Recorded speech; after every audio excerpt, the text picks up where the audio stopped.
राम राम भाई सारे ने। आज है chapter number 2, cell the building block of life, part 3। और आज हम देखने वाले हैं सेल ऑर्गेनिज्म के बारे में। तो चलिए शुरू करते हैं। सेल ऑर्गेनिज्म, ठीक है, based on number of cells. जो ऑर्गेनिज्म को देखेंगे हम नंबर ऑफ सेल, उसके बेसिस पे। नीचे कुछ लिखा हुआ है हमारा, देख लेते हैं। Living organism are classified into 2 major group. जो हमारे लिविंग ऑर्गेनिज्म हैं उनको मेनली 2 ग्रुप्स में डिवाइड किया गया है, क्लासिफाई किया है, based on number of cell present in their body. उनकी बॉडी में जो नंबर ऑफ सेल प्रेजेंट है उसके बेसिस पे, ठीक है। तो देख लेते हैं क्या क्या है। सबसे पहला है हमारा यूनिसेलुलर ऑर्गेनिज्म, जिनके पास सिर्फ एक सेल होती है, ठीक है। नंबर नेक्स्ट है नंबर 2 मल्टी सेलुलर ऑर्गेनिज्म, जिसके पास 1 और मोर सेल होती हैं, ठीक है। जिसके पास एक सेल हो या फिर उससे एक सेल से ज़्यादा सेल्स, ठीक है। तो सबसे पहले देख लेते हैं हम यूनिसेलुलर ऑर्गेनिज्म के बारे में। यूनिसेलुलर ऑर्गेनिज्म मतलब सिंगल सेल्ड ऑर्गेनिज्म, जिनके पास सिर्फ एक सेल होती है, जिनके पास सिर्फ एक सेल होती है। डेफिनेशन देख लेंगे पहले। A unicellular organism consist of only one cell. किससे मिलके बने होते हैं? सिर्फ एक सेल से मिलके बने होते हैं हमारे unicellular organism. This single cell perform all life process like nutrition, respiration, excretion, growth, movement, reproduction and response to stimulates, ठीक है। उसमें सारी ये जो हमारे सिंगल सेल्स है, यही सारे प्रोसेस, जो लाइफ प्रोसेस उनको परफॉर्म करती हैं। कुछ कैरेक्टरिस्टिक देख लेंगे। ये जो है जैसे amoeba, paramecium, euglena, chlamydomonas, yeast, eubacteria, cyanobacteria, plasmodium, ये क्या है? हमारे सब सिंगल सेल्स ऑर्गेनिज्म, मतलब यूनिसेलुलर ऑर्गेनिज्म। कुछ कैरेक्टरिस्टिक देख लेते हैं। Made of a single cell, ठीक है। किससे बने होते हैं? सिंगल सेल से बने होते हैं, सिंगल सेल। यूजुअली माइक्रोस्कोपिक, मतलब माइक्रोस्कोपिक होते हैं, जिनको हम अपने नेक्ड आइज से नहीं देख पाते। And can not be seen with the necked eyes, इनको हम नेक्ड आइज से नहीं भी देख पाते, माइक्रोस्कोप की जरूरत पड़ती है। सिंपल बॉडी ऑर्गेनाइजेशन, जो इनकी बॉडी ऑर्गेनाइजेशन है वो बिल्कुल सिंपल होती है। Reproduce rapidly mostly bye binary fusion और बडिंग, ठीक है। रैपिडली रिप्रोड्यूस करते हैं मोस्टली बाइनरी फ्यूजन और बडिंग के। कैन लिव इंडिपेंडेंटली, और ये इंडिपेंडेंटली ग्रो या लिव कर सकते हैं। सॉरी, कैन इंडिपेंडेंटली लिव मतलब इंडिपेंडेंटली ये रह सकते हैं। कुछ एग्जांपल देख लेते हैं, जैसे amoeba. Amoeba moves using pseudopodia, जो उनको बोलते हैं हम फॉल्स सीड। जो हमारा अमीबा है उसके पास क्या होते हैं? सूडोपोडिया होते हैं। जैसे ये हमारा पोर्शन है और ये वाला पोर्शन है। जब फूड इनके बीच में आता है यहाँ पे, तो यह क्या करता है? इन दोनों को, फॉल्स जो फीट है इसके, इनको पास लाता है, ऐसे लाता है और इसको ऐसे बंद कर लेता है, और फिर इस फूड को ये अपने अंदर ले लेता है, ठीक है। Paramecium covered with tiny cilia use for movement and feeding. जो हमारा पैरामीशियम है, इसकी बॉडी पे क्या प्रेजेंट होते हैं? सीलिया प्रेजेंट होते हैं, जो कि हेल्प करते हैं इसको मूवमेंट में और फीडिंग में। ये कैसे फीड कराते कराते हैं? यहाँ से कोई भी जब माइक्रो ऑर्गेनिज्म या इनका जो फूड वगैरह इनके पास आता है, जैसे ये फूड है, तो ये सीलिया क्या करते हैं? उसको धकेलते हैं, पुश करते हैं, ठीक है। उसको पुश करते हैं और एक पुश करके बॉडी के अंदर उसे ये भी ऐड कर लेते हैं, ठीक है।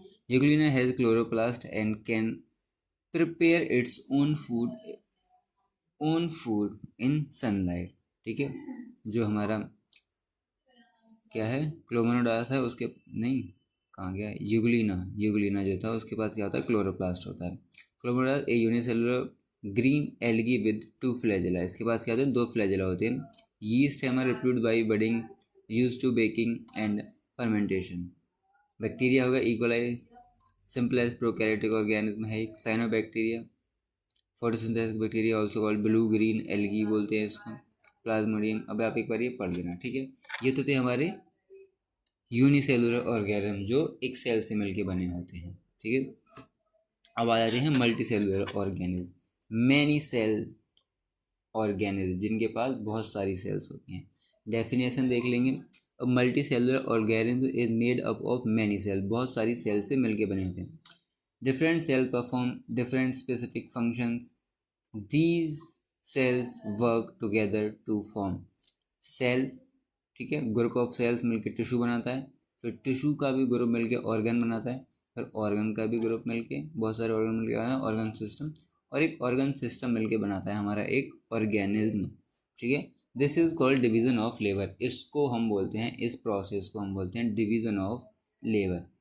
ठीक है, डिवीजन ऑफ लेबर मतलब लेबर बहुत सारे होते हैं मजदूर, लेबर ऐसे ये हैं, इन बहुत सारी सेल्स होती हैं, तो ऐसे करेंगे डिवीजन ऑफ लेबर किसमें होता है, मल्टी सेलुलर ऑर्गेनिज्म। ठीक है, इसके कुछ कैरेक्टरिस्टिक देख लेते हैं। बॉडी कंसिस्ट ऑफ मिलियंस और बिलियंस ऑफ सेल। जो मल्टी सेलुलर ऑर्गेनिज्म हैं उनकी जो बॉडी होती है कैसे बनी होती है, बिलियंस और मिलियंस ऑफ सेल से मिलकर बनी होती है। Cell are specialised for different function. जो अलग अलग सेल्स हैं वो अलग अलग तरीके के फंक्शन परफॉर्म करती हैं। Larger and more complex than unicellular organism. जो यूनिसेलुलर ऑर्गेनिज्म हैं उनसे लार्जर होती हैं और कॉम्प्लेक्स होती हैं। बेटर ग्रोथ होता है, लॉन्गर लाइफ स्पैन, और जिनका लाइफ स्पैन भी क्या होता है, थोड़ा बहुत लॉन्गर टाइप का होता है, लंबे समय तक। Keep depending on one another, ये क्या कहते हैं, एक दो cells depends on one another. जो सेल्स हैं एक दूसरे पे वो डिपेंड रहती है। जैसे प्लांट्स में mango tree, neem tree, rose tree, sunflower, grass, wheat, rice, banyan, pea plants, ये सब। एनिमल्स में human being, dog, cat, elephant, fish, dog, birds, butterfly, lizard. Fungi में मशरूम हो गया, ब्रेड हो गया, राइजोपस हो गया, पेनिसिलिन हो गया, एस्परजिलस हो गया। ये सब क्या है, हमारे मल्टी सेलुलर ऑर्गेनिज्म। ठीक है, अब एक चार्ट देख लेते हैं कंपैरिजन में। नंबर ऑफ सेल्स, जो यूनिसेलुलर में वो 1 होती है बस, और इसमें क्या होता है, मैनी होती है मल्टी सेलुलर में। जो साइज़ है यूजुअली माइक्रोस्कोपिक होता है, और इनका जो मल्टी सेलुलर का हो वो थोड़ा विजिबल होता है, जिसको हम आसानी से देख पाते हैं। कम्पैक्सिटी इसकी सिंपल होती है, इसकी थोड़ी कॉम्प्लेक्स टाइप की होती है। सेल स्पेशलाइजेशन इसमें एब्सेंट होती है, इसमें प्रेजेंट होती है, क्योंकि अलग अलग सेल्स है वो अलग अलग तरीके का वो प्रेजेंट करती है। डिवीजन ऑफ लेबर नो इसमें होता है। ठीक है, ग्रोथ लिमिटेड होती है, इनकी एक्सटेंसिव होती है, बहुत लंबे समय के यूज पर। Life span generally shorter, generally longer. Multi cellular का ऑर्गेनिज्म का जो लाइफ स्पैन है जनरली वो लॉन्गर होता है। एग्जाम्पल जैसे अमीबा, बैक्टीरिया, पैरामीशियम, यूग्लिना। और मल्टी सेलुलर का human, trees, birds, fishes, mushroom, plant, animals. ये फ्लो चार्ट है एक यूनिसेलुलर लिविंग ऑर्गेनिज्म कितने टाइप के होते हैं, 2 टाइप्स के, यूनिसेलुलर और मल्टी सेलुलर। यूनिसेलुलर मतलब एक सेल, मल्टी सेलुलर मतलब मैनी सेल। एग्जाम्पल यूनिसेलुलर के amoeba, paramecium, bacteria, yeast, Euglena, cyanobacteria, plasmodium, ये सब इसमें। मल्टी सेलुलर में प्लांट्स, एनिमल और फंजाई। ठीक है, वीडियो हमारी थोड़ी सी बड़ी हो गई है। ये क्वेश्चन बोर्ड क्वेश्चन देख लेते हैं, कुछ important question. Differentiate between unicellular and multi cellular organism with suitable example. Question important है, ठीक है, जिसको पता है या देखना कमेंट में लिखने की कोशिश करना है इसको। ठीक है, तो वीडियो आपको पसंद आई है तो लाइक करना, कमेंट करना और अपने दोस्तों के साथ शेयर करना। धन्यवाद। राम राम भाई, सारे आना है।